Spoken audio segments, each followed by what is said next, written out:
What's up everyone, Chris here, and in this video I'm going to run through turning rough sawn lumber that I cut off my sawmill and turning it into finished trim for my house. Stay tuned throughout the video because there's a few very important things that I learned along the way that I need to share with you. These boards are from a red oak tree that I cut off my family's property. I milled the log myself on my portable sawmill and dried the lumber in about 3.5 weeks in a wood kiln that I built in my garage. Check out my channel for videos on those things. I start off by running the rough sawn boards through the table saw to clean up one edge. Then I flip the board around and clean up the other edge, running my first cut along the fence. I flip the board one last time and run my first cut back through so that the third and the first cut end up being on the same side. This doesn't get the edges perfectly straight, but it gets it close enough for what I need. I move the fence in after every cut until I get down to my finished width. Next, I move over to the planer, and I have my dust collector set up in the closet here, which really helps keeps things in the shop from getting too covered in dust. Plus, it keeps it a little quieter when the dust collector is running. And I actually have the collector plugged into an outlet in the closet that's controlled from a switch outside the closet, so I don't have to go in and out every time to turn it on. The planer is a very, very loud tool, and it throws sawdust everywhere, so it's essential to have a dust collector hooked up. If you're not familiar with the planer, it basically just pulls the boards through a wide spinning cutting blade with a set of rollers and slowly shaves the thickness of the board down. It leaves a nice smooth finish on the face of the board, especially if you have brand new blades in it. A couple tips when using a planer is to try to pull up on the board a little bit as you're feeding it into the planer and as you're pulling it the rest of the way out. This helps prevent planer snipe, and also flipping the board over between each pass will help you get the board as flat as possible. I cut one end of the board square with this little crosscut jig that I made for my circular saw. I love this DeWalt cordless circular saw. I'll leave a link in the description for it. Then I run the router around 3 sides with a 1/4-inch roundover bit. Clean up the mess quick with probably my favorite cordless tool, the DeWalt cordless vacuum, and then I get to sanding. I finally broke down and bought a professional sander. It saves me so much time, and the dust collecting on it is amazing. It hardly throws any sawdust, which I love because if you're a woodworker, you know that sanding throws the most sawdust everywhere.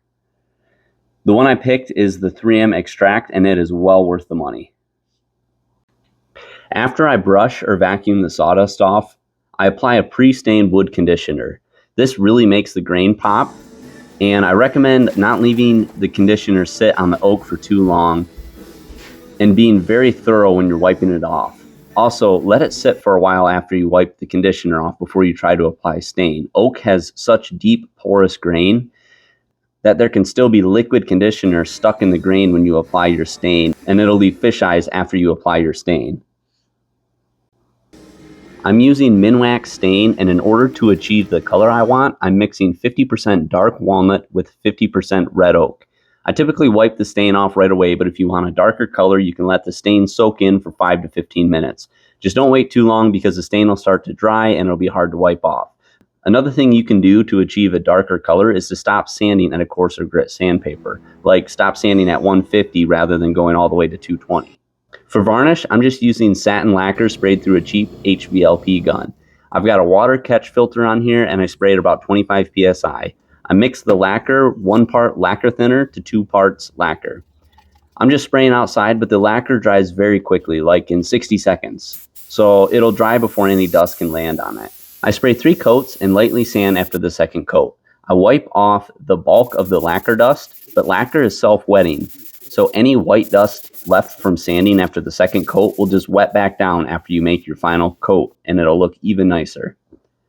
I found that I like to do a heavyish final coat because it leaves a smoother finish. The cleanup on an HVLP gun is super easy. Just send a little lacquer thinner through it, maybe swirl it around a little bit, and call it a day. This is the final product. I am very happy with it. I love the color and the finish on it. I think it has the perfect amount of sheen. You can see some of the fish eyes here from the excess conditioner. Don't make the same mistake I did. I am open to any criticism in the comments, so fire away. Also, I have other videos of me milling this lumber and drying it on my channel, so you can check those out if you'd like. Also, the tools and products I used in this video are linked in the description. Feel free to subscribe if you enjoyed this video or learned something from it. And stay tuned for my next video on me installing this trim in my home. Thanks for watching.